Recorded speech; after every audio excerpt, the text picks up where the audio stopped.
ماہواری کے بہانے کام چوری کی عادت پڑ گئی ہے تجھے۔ اٹھ کر دیکھ، رات کے برتن ابھی تک سنک میں پڑے سڑ رہے ہیں اور تو یہاں نوابوں کی طرح بیٹھی سستا رہی ہے۔ چل اٹھ، تیرے باپ کا گھر نہیں ہے یہ جہاں مفت کی روٹیاں توڑے۔ اگر کام نہیں کرنا تو نکل یہاں سے۔ حریم کی تیز کرخت کاٹدار اور زہرآلود آواز نے کچن کے دم گھوٹتے فضا میں ایک ہلچل مچا دی۔ حریم کی اس تلخ پکار نے مایا کے بوجھل اور تھکی ہوئی شانوں میں شدید کپکپی طاری کر دی۔ مایا نے اپنے تھکے سوجے ہوئے چہرے پر آئی بالوں کی بھیگی ہوئی لٹ کو کانپتی انگلیوں سے پیچھے ہٹایا۔ وہ دوپہر کی شدید اور تپتی ہوئی گرمی کا وقت تھا، جون کے مہینے کی، جس سے سانس لینا دو بھر ہو رہا تھا۔ وہ صبح 6 بجے سے مسلسل ننگے پیر کچن میں کھڑی تھی۔ گھر میں ہونے والی بڑی دعوت کے تمام بڑے بڑے پتیلے، بھاری تھالیاں، سالن سے لت پت برتن اور کڑھائیاں دھو دھو کر اس کے ہاتھ سرخ ہو چکے تھے اور اس کی کمر جیسے بیچ سے ٹوٹ رہی تھی۔ حریم باجی، خدارا میری بات سنیں، میری واقعی طبیعت بہت خراب ہے۔ سر شدید چکرا رہا ہے اور صبح سے ایک لمحے کے لیے بھی بیٹھنے کا موقع نہیں ملا، جس کی وجہ سے ٹانگیں شل ہو کر کانپ رہی ہیں۔ اگر آپ چچی جان سے کہہ کر زینت بوا کو بلا لیں تو وہ برتنوں میں میری کچھ مدد کر دیں گی۔ مایا نے اپنے لرزتی ہوئی خشک ہونٹوں کے ساتھ ہمت جمع کر کے التجا کی تاکہ اسے چند منٹ کا سکون مل سکے، مگر حریم نے اپنی سرخ سے لگی چمکیلی آنکھیں بڑی کر کے اسے یوں دیکھا کہ جیسے وہ کوئی سنگین جرم کیے بیٹھی ہو۔ اس کے چہرے پر غرور اور حقارت کی صاف لکیریں ابھر آئیں۔ کیا کہا؟ زینت بوا کو بلا لیں؟ تیرے باپ کا راج ہے کیا یہاں، جو تیرے نخرے اٹھانے کے لیے ہم اضافی ملازم بلائیں؟ شام کو میری منگنی کا اتنا بڑا فنکشن ہے، پورے شہر سے مہمان آ رہے ہیں اور تجھے یہاں آرام کرنے کی سوچ رہی ہے؟ کچھ شرم و حیا کرو مایا۔ امی نے بالکل صاف اور واضح لفظوں میں کہا ہے کہ پورا کچن چمکا کر، برتن دھو کر، سارا گند سمیٹ کر تم اپنے کمرے میں جا سکتی ہو۔ اس سے پہلے ایک قدم بھی باہر نکالا تو انجام برا ہوگا۔ حریم نے اپنے ہاتھ میں بندھی مہنگی برانڈڈ گھڑی کی طرف اشارہ کرتے ہوئے پھنکار کر کہا اور پیر پٹکتی ہوئی کچن سے باہر نکل گئی۔ مایا نے گہرا بوجھل اور ٹھنڈا سانس لیا۔ اس کے پاس کسی قسم کا احتجاج کرنے یا اپنی صفائی پیش کرنے کی نہ کوئی گنجائش تھی اور نہ ہی جسمانی طاقت۔ اس کے والدین کے ایک دردناک سڑک حادثے میں انتقال کے بعد اس کے چچا اور چچی حمیرہ بیگم نے اسے اپنے اس شاندار اور بڑے سے بنگلے کے ایک بالکل کونے والے تاریک اور حبس زدہ کمرے میں رکھ چھوڑا تھا۔ گھر کی تمام تر مشکل کام، صفائیاں، برتن اور کپڑے دھونا اس کی ذمہ داری تھی، لیکن بدلے میں اسے صرف اور صرف حقارت، طعنے اور باسی کھانا ملتا تھا۔ پورے گھر میں اسی وقت ایک عجیب و غریب ہنگامہ اور چہل پہل برپا تھی۔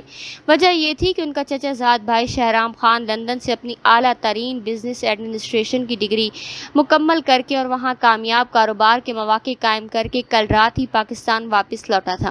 شہرام خان پورے خیل خاندان کا چشم و چراغ، غیر معمولی طور پر وجیح، باوقار اور کروڑوں کا مالک نوجوان تھا۔ حریم اور اس کی ماں حمیرہ بیگم کا سارا زور پچھلے کئی مہینوں سے اس بات پر تھا کہ کسی نہ کسی طرح حریم کا ڈورا شہرام خان پر ڈالا جائے اور آج شام حریم کی منگنی شہرام سے ہر قیمت پر طے کر دی جائے۔ مایا کو اپنی عقل پر حیرت ہوتی تھی اور یہ سمجھ نہیں آتا تھا کہ ان کا ایک کزن لندن سے واپس پڑھ کر آیا ہے یا کوئی دنیا کا بڑا قلعہ فتح کر کے لوٹا ہے کہ خاندانی رشتہ داروں اور گھر کے تمام لوگ اس کی قدم بوسی اور خوشامد کرنے کے لیے اس کے گرد طواف کر رہے ہیں۔ چچی جان سے کہو کہ زینت بوا کو ہی بھیج دے، میں اتنے سارے برتن اکیلے نہیں دھو سکتی۔ مایا نے ایک بار پھر اپنے آپ سے کڑتے ہوئے کہا، لیکن اسے معلوم تھا کہ اس کی فریاد سننے والا اس گھر میں کوئی نہیں تھا۔ تقریباً 1.5 گھنٹے کی مسلسل اور مشقت طلب مزدوری کے بعد جب مایا نے سینک میں بڑا آخری برتن بھی دھو کر صابن صاف کیا اور اسے ریکس میں سجایا تو وہ سر سے لے کر پاؤں تک پسینے میں بالکل شرابور ہو چکی تھی۔ اس کی قمیض پشت سے چپک رہی تھی، ماتھے پر بال چپکے ہوئے تھے اور سانس دھونکی کی طرح چل رہی تھی۔ وہ ہمت کر کے اور دیواروں کا سہارا لیتے ہوئے کچن سے باہر نکل آئی۔ اوپر والے مین ہال سے چائے کی پیالیوں کی کھنک، کہکہوں اور ہنستے بولے کی بلند آوازیں آ رہی تھیں۔ خاندان کی محفلیں جم چکی تھیں، مگر مایا کو ان خاندانی محفلوں میں بیٹھنے یا مہمانوں کے سامنے آنے کی سخت ممانعت تھی۔ اس کا کمرہ گیلری کے سب سے آخری کونے میں تھا، جہاں دھوپ اور ہوا کا گزر بھی مشکل ہوتا تھا۔ اس کے کمرے تک پہنچنے کے راستے میں گیلری کے بالکل درمیان میں شہرام خان کا وہ وسیع شاہانہ اور پرتعش بیڈ روم پڑتا تھا جو کل رات ہی اس کی آمد کی وجہ سے کھلا اور سجایا گیا تھا۔ جب مایا بوجھل اور کپکپاتے قدموں سے شہرام کے کمرے کے سامنے سے گزر رہی تھی تو اس نے دیکھا کہ کمرے کا لکڑی کا وزنی دروازہ تھوڑا سا کھلا ہوا تھا۔ اندر چالو ایئر کنڈیشنر کی برفانی ٹھنڈی اور معطر ہوا کا ایک تیز اور لطیف جھونکا باہر گیلری میں نکلا اور مایا کے تپتے ہوئے پسینے سے تر اور تھکے ہوئے وجود سے ٹکرایا۔ ایک سیکنڈ کے لیے مایا کے قدم وہیں ساکت ہو گئے۔ اس ٹھنڈی ہوا نے اس کے تپتے ہوئے وجود کو ایک غیر معمولی اور سحر انگیز سکون بخشا۔ اس نے گردن موڑ کر دائیں بائیں دیکھا۔ گیلری بالکل خالی تھی اور مین ہال میں تمام لوگ باتیں کرنے میں مصروف تھے۔ اس نے اپنے دل میں سوچا کہ شہرام خان تو نیچے ڈرائنگ روم میں مہمانوں کے درمیان گھیرا ہوا ہوگا، اس کا کمرہ یقیناً اس وقت بالکل خالی ہوگا۔ صرف 5 منٹ کے لیے اس ٹھنڈی ہوا میں بیٹھ تو لوں تو میری اس جلی ہوئی اور تھکن دے روح کو کچھ سکون مل جائے گا، پھر میں چلی جاؤں گی اپنے کمرے میں۔ مایا نے اپنے لرزتے ہوئے دل کو تسلی دی اور دھیمے دھیمے قدم اٹھاتی شہرام خان کے انتہائی پرتعش خوشبودار اور ٹھنڈے کمرے کے اندر داخل ہو گئی۔ کمرے میں داخل ہوتے ہی ایسا لگا جیسے وہ جہنم کی کسی جلتے ہوئے گڑھے سے نکل کر فردوس کی کسی یخ بستہ وادی میں آ گئی ہو۔ اس نے ڈرتے ڈرتے پیچھے مڑ کر دروازہ ہلکا سا بھیڑ دیا۔ کمرے کے وسط میں ایک شاندار ملائم گدے والا کنگ سائز بیڈ موجود تھا جس پر ایک انتہائی نرم و گرم شاہی بلیک کمبل آدھا بچھا ہوا تھا۔ مایا نے کچھ بھی مزید سوچے بغیر محض اپنی شدید جسمانی نقاہت اور تھکن کے ہاتھوں مجبور ہو کر بیڈ کے ایک کونے پر اپنے سوجے ہوئے اور درد کرتے ہوئے پیر سمیٹے اور سیدھی ہو کر لیٹ گئی۔ اس نے خوف اور ٹھنڈک کے احساس کے تحت کمبل کا ایک کونا اپنے جسم پر اوڑھ لیا۔ کتنا عجیب اور سحر انگیز سکون ہے یہاں، باہر تو یوں لگتا ہے جیسے آگ کے شعلے برس رہے ہیں۔ اس نے اپنے دل میں ایک لمبا اور سکون کا سانس لیتے ہوئے سوچا اور پھر اس کے ذہن میں حریم کا تکبر یاد آیا تو اس سے نہ رہا گیا۔ ویسے اس شہرام خان کو اس حریم میں آخر نظر کیا آیا؟ بوٹاکس اور مہنگے فیشل کروا کر تو اس نے اپنا رنگ گورا کیا ہے، ورنہ اخلاق اور عقل نام کی تو کوئی چیز ہی نہیں ہے اس میں۔ شیشے کے سامنے کھڑی ہو کر یوں اتراتی ہے جیسے دنیا کی سب سے حسین عورت ہو۔ مایا کے سرخی مائل ہونٹوں سے یہ جملہ بے ساختہ اور مدھم آواز میں لکھنا، وہ اتنی تھکی ہوئی اور چور اور نڈھال تھی کہ اسے اس بات کا ذرا برابر بھی اندازہ یا احساس نہ ہو سکا کہ وہ بیڈ کے جس کونے پر کمبل اوڑھ کر لیٹی تھی اس کے بالکل برابر میں کمبل کے دوسرے حصے میں ایک مضبوط چوڑا اور مردانہ وجود پہلے سے لیٹا ہوا گہری نیند سو رہا تھا۔ شہرام خان جو لندن کے طویل اور تھکا دینے والے فلائٹ سفر کی تھکن اور رات بھر گھر والوں کے سوالات سے تنگ آ کر اپنے کمرے میں گہری نیند سو رہا تھا، مایا کے بیڈ پر لیٹنے، کمبل کھینچنے اور اس کی زبان سے نکلی ہوئی جملوں سے ہلکا سا چونک گیا۔ اس کی خمار آلود آنکھیں کمبل کے اندر ہی کھل گئیں۔ مایا کو ابھی لیٹی ہوئی بمشکل 2 ہی منٹ ہوئے تھے اور وہ ٹھنڈک کے سحر میں اپنی آنکھیں موند رہی تھی کہ اچانک کمبل کے اندر سے ایک شدید حرکت ہوئی۔ اس سے پہلے کہ مایا کچھ سمجھ پاتی، خوفزدہ ہوتی بھاگنے کی کوشش کرتی، کمبل کا بالائی حصہ جھٹکے سے ہٹا اور ایک انتہائی مضبوط، گرم اور نفاست سے بھری مردانہ گرفت نے مایا کی باریک اور نازک کلائی کو جکڑ لیا۔ کون ہو تم؟ اور میرے ہی بیڈ پر لیٹ کر میرے ہی کمرے میں میری منگیتر کی برائیاں کرنے کی ہمت کیسی ہوئی تمہاری؟ ایک نہایت گہری روبدار مردانہ اور خمار میں ڈوبی ہوئی آواز مایا کے کانوں سے بالکل قریب ٹکرائی۔ مایا کا دل جیسے ایک پل کے لیے دھڑکنا بالکل بھول گیا۔ اس کے جسم کا ایک ایک قطرہ خوف اور دہشت سے کانپ اٹھا۔ اس نے ہڑبڑا کر اور سراسیمگی سے اپنی آنکھیں کھولی تو اس کے بالکل سامنے محض چند انچ کے فاصلے پر شہرام خان کا نہایت پرکشش، سرخ و سفید اور غصے و حیرت سے تپتا ہوا چہرہ موجود تھا۔ اس کی سیاہ جھیل جیسی عمیق آنکھیں مایا کے خوف سے پھیلی ہوئی تھیں، بھیگی آنکھوں میں سیدھی جھانک رہی تھیں۔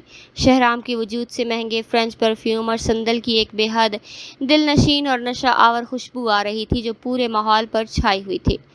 شہرام بھائی، مجھے معاف کر دے، میں سمجھی تھی کہ کمرہ بالکل خالی ہے۔ مایا کی آواز حلق کے اندر ہی اٹک کر رہ گئی۔ اس کے پورے وجود میں کپ کپی طاری ہو گئی۔ اس نے اپنی نازک کلائی چھڑانے کی شدید کوشش کی لیکن شہرام کی گرفت کسی فولادی شکنجی کی طرح مضبوط اور ناقابل جنبش تھی۔ شہرام نے اپنی آنکھوں کا زاویہ بدلا اور سامنے لیٹی لڑکی کو غور سے دیکھا۔ اس کے سامنے کوئی میک اپ سے سجی دھجی حریم یا لندن کی ماڈرن لڑکیاں نہیں بلکہ ایک نہایت سادہ معصوم، بغیر کسی بناؤ سنگھار کے لیکن قدرتی حسن سے مالا مال لڑکی تھی جس کی بھیگی آنکھوں میں خوف کے ساتھ ساتھ ایک گہرا صدیوں پرانا دکھ نڈھالی اور تھکن تیز رہی تھی۔ اس کے سفید ماتھے پر پسینے کے ننھے قطرے ابھی بھی چمک رہے تھے اور اس کا سانس تیزی سے پھول رہا تھا۔ شہرام کی تیز نگاہیں مایا کے چہرے کے دلکش نقوش پر جا ٹھہری۔ وہ دنیا گھوم چکا تھا، لیکن اس لڑکی کی سادگی، اس کے چہرے کی پاکیزگی اور اس کے لرزتے ہوئے وجود کی معصومیت نے شہرام کے دل کے اندر سوئی ہوئی تاروں کو پہلے ہی نظر میں جھنجھوڑ کر رکھ دیا۔ تم وہی ہو نا مایا، چچا مرحوم کی بیٹی؟ شہرام کا لہجہ ایک دم بدل گیا، اس کا سخت رویہ نرم پڑ گیا اور اس کی گرفت خود بخود ڈھیلی ہو گئی۔ جی میں مایا ہوں۔ خدا را مجھے جانے دیں، اگر کسی نے مجھے یہاں دیکھ لیا، اگر حریم باجی یا چچی جان نے مجھے پکڑ لیا تو وہ مجھے زندہ نہیں چھوڑیں گی، وہ مجھ پر الزام لگائیں گی۔ مایا کی آنکھوں میں خوف اور بے بسی کی آنسو ٹپک کر گالوں پر بہنے لگے۔ شہرام نے کچھ سوچتے ہوئے اپنے دائیں ہاتھ کی انگلی سے مایا کے رخسار سے گلنے والے اس شفاف آنسو کو نہایت نرمی سے صاف کیا۔ اس کا لمس اتنا نرم، گرم اور محترم تھا کہ مایا کے دل میں ایک اندیکھی لہر دوڑ گئی اور اس کا دل بے ترتیب انداز میں دھڑکنے لگا۔ رو مت مایا، میں کوئی بھیڑیا نہیں ہوں جو تمہیں کھا جاؤں گا، لیکن تم اتنی تھکی ہوئی کیوں ہو اور تمہاری یہ حالت کس نے بنائی؟ تم تو اس گھر کی بیٹی ہو۔ شہرام نے شدید سنجیدگی اور تشویش سے پوچھا۔ میں صبح سے کچن میں برتن دھو رہی تھی، شدید گرمی اور حبس کی وجہ سے میرا دم گھٹ رہا تھا، اس لیے بس چند منٹ کے لیے اے سی کی ہوا کھانے اندر آ گئی تاکہ حشاش بشاش ہو سکوں۔ مجھے معاف کر دیں، میں دوبارہ کبھی ایسی غلطی نہیں کروں گی۔ مایا نے نظریں جھکا کر سسکی لی۔ شہرام کے سینے کے اندر ایک عجیب سی تڑپ، ہمدردی اور غصے کی لہر دوڑ گئی۔ اسے اندازہ ہو گیا کہ اس کی غیر موجودگی میں اس کے گھر والے اس معصوم بپتا کی ماری لڑکی کے ساتھ خادماؤں سے بھی بدتر سلوک کرتے ہیں، جبکہ وہ اس گھر اور جائیداد کی برابر کی شرعی وارث تھی۔ ٹھیک ہے، تم جا سکتی ہو، شہرام نے اسے چھوڑتے ہوئے مدھم آواز میں کہا، لیکن ایک بات میری ہمیشہ یاد رکھنا مایا، آئندہ تمہیں اس گھر میں اے سی کی ہوا کے لیے یا سکون کے لیے کسی کے کمرے میں چھپ کر آنے کی ضرورت نہیں پڑے گی۔ تم جس آرام، احترام اور مقام کی حقدار ہو وہ تمہیں مل کر رہے گا۔ مایا نے شدید حیرت اور الجھن سے شہرام کے پرعزم چہرے کو دیکھا اور پھر بغیر کوئی لفظ بولے جھکے ہوئے سر کے ساتھ تیزی سے اٹھی اور کمرے سے نکل کر اپنی تاریک روم کی طرف بھاگ گئی۔ اس کا دل ابھی بھی سینے میں زور زور سے چھلانگیں لگا رہا تھا، اس کی کلائی پر ابھی بھی شہرام کے لمس کی گرمی باقی تھی اور اس کا وہ جملہ اس کے ذہن میں بار بار گونج رہا تھا۔ شام ہوتے ہی پورا بڑا بنگلہ برقی کمکموں، زرق برق فانوسوں اور خوشبوؤں سے جگمگا اٹھا۔ صحن میں شہر کے سب سے مہنگے کیٹرنگ سروس کا انتظام تھا اور شاہی انداز میں میزیں سجائی گئی تھیں۔ شہر کے نامور سیاسی و کاروباری شخصیات، خاندانی رشتہ دار اور دوست احباب جمع ہونا شروع ہو گئے تھے۔ موقع حریم اور شہرام خان کی باقاعدہ منگنی کی تقریب کا تھا۔ حریم نے سرخ اور سنہری رنگ کا انتہائی قیمتی ڈیزائنر غرارہ پہن رکھا تھا۔ اس کا چہرہ بھاری میک اپ سے سجا ہوا تھا اور وہ اپنے غرور میں پھولے نہیں سما رہی تھی۔ حمیرہ بیگم زرق برق لباس اور سونے کے بھاری زیورات میں ملبوس آنے والے مہمانوں کی تواضع کر رہی تھی اور فخر سے شہرام کے نام کی مالا جپ رہی تھی کہ کیسے ان کا بیٹا لندن سے لوٹ کر ان کی بیٹی کا ہونے جا رہا ہے۔ دوسری طرف مایا کو حسب معمول اس سارے پرانے اور دھندلے سوتی جوڑے میں کچن کے پچھلے حصے میں مہمانوں کے لیے چائے، شربت، لوازمات اور مٹھائیاں ٹرے میں سجانے کے کام پر جتا دیا تھا۔ وہ خاموشی سے نظریں جھکائے اپنے کام میں مگن تھی اور اس نے اپنے آپ کو اس شاندار پر رونق تقریب سے بالکل الگ تھلگ رکھا ہوا تھا۔ اس کے دل میں بس ایک ہی دعائیں التجا تھی کہ یہ شام خیر و عافیت سے گزر جائے۔ رات کے 9 بجے منگنی کی باقاعدہ رسم کا وقت آ گیا۔ تمام معزز مہمان بڑے ڈرائنگ روم میں جمع ہو گئے۔ حریم ایک مغرور مسکراتے چہرے کے ساتھ اسٹیج پر رکھی شاندار صوفے پر آ کر بیٹھ گئی۔ حمیرہ بیگم نے آگے بڑھ کر مائک کے قریب سے شہرام کو آواز دی، شہرام بیٹا جلدی سے نیچے آؤ، رسم کا وقت ہو گیا ہے۔ تمام مہمان اور تمہاری حریم تمہارا انتظار کر رہی ہے۔ انگریزی ڈگریاں اور کاروبار تو اپنی جگہ، لیکن اب اپنے گھر والوں کی پسند اور خوشی کا مان رکھو۔ شہرام خان جو سیاہ سوٹ میں ملبوس شاہانہ وقار اور سرد لہجے کے ساتھ ہال کے مرکزی دروازے سے داخل ہوا، اس کے چہرے پر منگنی کی کوئی خوشی، مسکراہٹ یا جوش نہیں تھا۔ اس کا انداز بالکل ٹھنڈا، سنجیدہ اور حاکمانہ تھا۔ وہ دھیمے قدم اٹھاتا اسٹیج کے قریب آیا، لیکن اس نے حریم کی طرف دیکھنے کی بجائے تمام جمع مہمانوں پر ایک طائرانہ اور سرد نظر ڈالی۔ امی جان، اس منگنی کی رسم کو شروع کرنے سے پہلے میں تمام حاضرین کے سامنے ایک بہت اہم اور بنیادی اعلان کرنا چاہتا ہوں۔ میں چاہتا ہوں کہ خاندان کے تمام بڑے اور یہ معزز مہمان میرے اس فیصلے کے شاہد بنیں۔ شہرام کی بھاری روبدار اور گہری آواز پورے ہال میں گونج اٹھی۔ حمیرہ بیگم فرط مسرت سے کھل اٹھی۔ ہاں ہاں بیٹا، کیوں نہیں، تم جو بھی کہنا چاہتے ہو شوق سے کہو، تمہاری بات ہمارے سر آنکھوں پر۔ شہرام نے اپنی گردن موڑی اور کچن کے پچھلے دروازے کی طرف اشارہ کیا، جہاں مایا ہاتھوں میں چائے اور مٹھائی کی بھاری ٹرے تھامے ڈرائنگ روم کے ایک اندھیرے کونے میں خاموش کھڑی یہ سب دیکھ رہی تھی۔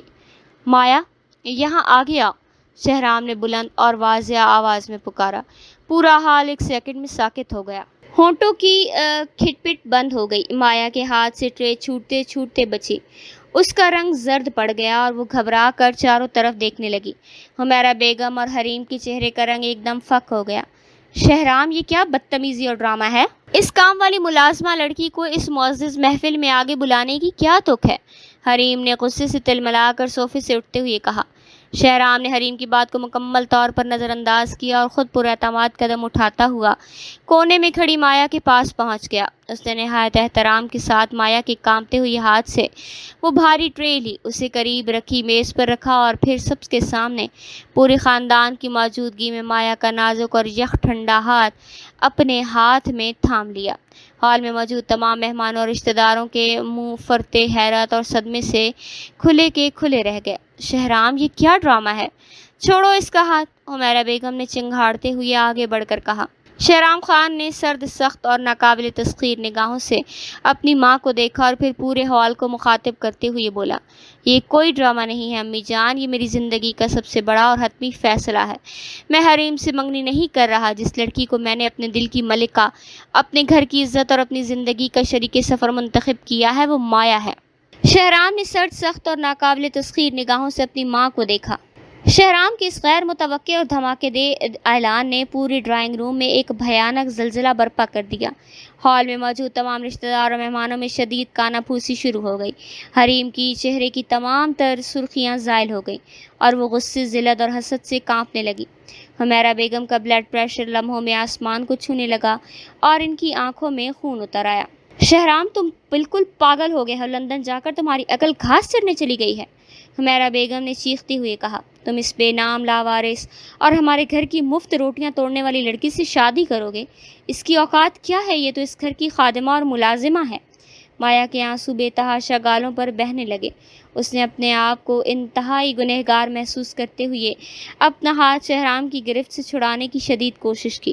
شہرام بھائی، خدارا یہ کیا کر رہے ہیں؟ مجھے چھوڑ دے، میں اس قابل نہیں ہوں۔ چچی جان بالکل سچ کہہ رہی ہیں، میں ایک خادمہ ہوں۔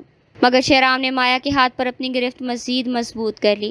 اس کی انگلیوں کی حرارت مایا کو حوصلہ دے رہی تھی۔ اس نے مایا کی طرف دیکھا، اس کی آنکھوں میں ایک بے پناہ محبت، تحفظ، احترام اور اعتماد تھا۔ تم بالکل خاموش رہو مایا، آج کے بعد تم اس گھر میں یا اس دنیا میں کسی کے آگے سر نہیں جھکاؤ گی۔ تم اس گھر کی برابر کی وارث ہو اور میری عزت ہو۔ حریم جو غصے اور ذلت سے بالکل پاگل ہو رہی تھی، اپنے غرارے کو سنبھالتی اسٹیج سے اتر کر آگے بڑھی اور زہر آلود لہجے میں بولنا شروع کیا۔ اوہ، تو یہ چکر ہے امی جان، یہ لڑکی معصوم نہیں ہے، یہ انتہائی مکار اور چالاک ہے۔ اس نے ڈورا ڈالا ہے شہرام پر۔ کل رات جب شہرام لندن سے آیا تو یہ رات کے اندھیرے میں چھپ کر اس کے کمرے میں گئی تھی۔ میں نے اپنی آنکھوں سے اس شہرام کے کمرے سے نکلتے ہوئے دیکھا تھا۔ یہ باہر سے معصوم بننے کا ناٹک کرتی ہے، جبکہ اندر سے بے حیا، خود غرض اور مکار ہے۔ حریم کے اس ناپاک اور گھٹیا الزام نے پورے ہال میں موجود لوگوں کو ششدر کر دیا۔ رشتہ داروں کے چہروں پر گھناؤنے تاثرات ابھر آئے اور وہ مایا کو ناپاک نظروں سے گھورنے لگے کہ شاید یہ واقعی کوئی چالاک لڑکی ہے۔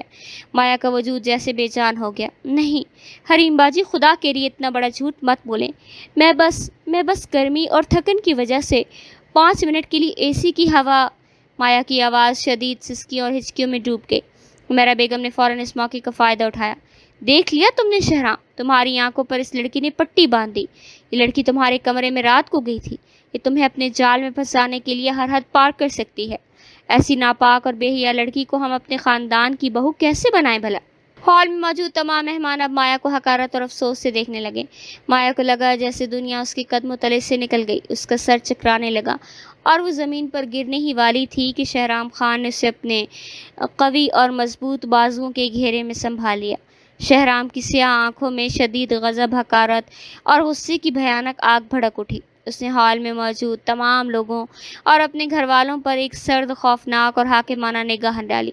خاموش ہو جائیں سب کے سب، شہرام کی کڑکدار اور حاکمانہ آواز نے پورے ہال کی سرگوشیوں کو ایک سیکنڈ میں منجمد کر کے رکھ دیا۔ شہرام نے اپنی ماں اور حریم کو مخاطب کرتے ہوئے نہایت سرد لہجے میں کہا، حریم تم نے بالکل سچ کہا۔ کل رات اور دوپہر کو مایا میرے کمرے میں آئی تھی، لیکن وہ کوئی مکاری چلاکی یا مجھ پر ڈورے ڈالنے نہیں آئی تھی۔ وہ تپتی دوپہر میں تم لوگوں کے دیے ہوئے ظلم برتنوں کی مشقت کے بعد پسینے سے شرابور، تھکن سے چور ہو کر محض 5 منٹ کے لیے میرے کمرے میں کھلے اے سی کی ٹھنڈی ہوا محسوس کرنے آئی تھی۔ شہرام نے اپنے کوٹ کے اندرونی جیب سے ایک چھوٹی سی USB نکالی اور اسے سامنے لگے بڑے ملٹی میڈیا اسکرین کیبل کے کیبنٹ میں لگا دیا اور کنیکٹ کر دیا۔ ہال میں لگی بڑی LED اسکرین پر ایک ویڈیو فوراً چالو ہو گئی۔ وہ شہرام کے کمرے کی خفیہ CCTV فوٹیج تھی۔ فوٹیج میں بالکل صاف اور واضح دکھائی دے رہا تھا کہ مایا نڈھال حالت میں کمرے میں آتی ہے، بیڈ کے کونے پر بیٹھتی ہے اور بے تحاشا جسمانی نکاہت کے باعث لٹک کر سو جاتی ہے۔ اس کی چہرے کی اداسی، اس کی بے بسی، اس کے ماتھے کا پسینہ اور اس کی سادگی بالکل واضح تھی۔ اس پوری فوٹیج میں کسی قسم کی مکاری، بے حیائی یا چالاکی کا کوئی عنصر موجود نہیں تھا۔ شہرام نے فوٹیج بند کی، USB جیب میں ڈالی اور سب کے سامنے آ کر پراعتماد انداز میں کھڑا ہو گیا۔ تم لوگوں نے اس معصوم لڑکی کو اس گھر کی خادمہ بنا کر رکھا تھا۔ تم اس سے گرمی میں تپاتی تھی، اس سے دن رات مشقت کرواتی تھی اور بدلے میں اسے صرف ذلت اور باسی کھانا دیتی تھی۔ میں نے کل ہی اس کی معصومیت، اس کے صبر اور اس کی پاکیزگی اور تم لوگوں کے ظلم کو دیکھ کر یہ پکا فیصلہ کر لیا تھا کہ اگر میں شادی کروں گا تو صرف اور صرف اسی سے۔ ہمیرا بیگم کا چہرہ شدید شرمندگی اور ذلت سے زرد پڑ گیا اور وہ ایک لفظ بھی بولنے کے قابل نہ رہی۔ حریم کی تمام تر مکاری، حسد اور جھوٹ پورے خاندان کے سامنے بالکل ننگا ہو چکا تھا۔ تمام مہمان اور رشتہ دار اب ہمیرا بیگم اور حریم کو شدید حقارت اور افسوس کی نظروں سے دیکھ رہے تھے۔ شہرام نے مایا کا ہاتھ تھاما اور ہال میں موجود قاضی صاحب کی طرف بڑھا، جو پہلی ہی منگنی کے بعد نکاح پڑھوانے کے لیے بلائے گئے تھے۔ قاضی صاحب، تمام شرعی اور قانونی کارروائی مکمل کیجیے۔ میں آج ابھی اور اسی وقت تمام محفل اور گواہوں کی موجودگی میں مایا سے باقاعدہ نکاح کرنا رہا ہوں، شہرام نے پرعزم اور حاکمانہ لہجے میں کہا۔ مایا نے حیرت، فرط جذبات اور عقیدت سے شہرام خان جیسے اس عظیم اور باوقار انسان کو دیکھا جس نے اس کی عزت اور ناموس کی خاطر اپنے پورے خاندان کے غرور کو للکارا تھا۔ اس کی آنکھوں میں خوشی اور تشکر کے آنسو بہہ رہے تھے۔ قاضی صاحب نے فوراً ایجاب و قبول کی کارروائی شروع کی۔ مایا نے اپنے لرزتے ہونٹوں کے ساتھ آنسو کے درمیان 3 بار قبول ہے کہا اور شہرام نے پراعتماد انداز میں نکاح نامے پر اپنے سائن ثبت کر دیے۔ چند ہی منٹوں میں وہ لڑکی جو صبح تک اس گھر کی ملازمہ سمجھی جاتی تھی، وہ اب شہرام خان کی باقاعدہ منکوحہ اور اس پورے خاندان کی سب سے بڑی بہو بن چکی۔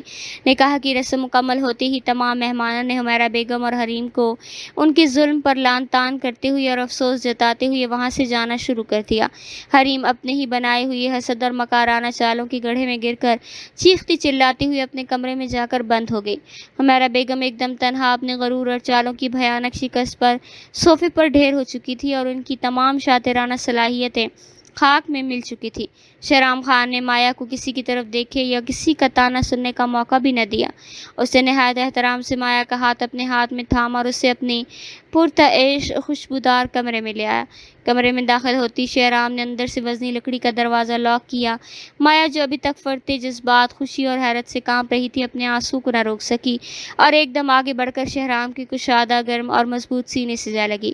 شہرام خان نے بے اختیاری سے مسکرایا۔ اس نے اپنے دونوں مضبوط بازو مایا کے نازک وجود کے گرد لپیٹ لی اور اس کی گرفت مزید مضبوط اور محترم کر دی۔ اتنا پیار اور اعتماد آ رہا ہے مجھ پر، شہرام نے مایا کے کان کے قریب اپنے شوق اور پیار بھرے لہجے میں کہا۔ مایا اپنے آنسو کے درمیان بے ساختہ ہنس پڑی۔ جو کچھ آپ نے میرے لیے آج بھری محفل میں کیا ہے وہ میری پوری زندگی میں کسی نے نہیں کیا۔ آپ نے میرا مان رکھا، مجھ پر اندھا بھروسہ کیا اور مجھے ذلت کی زندگی سے نکال کر اپنی عزت اور ملکہ بنا لیا۔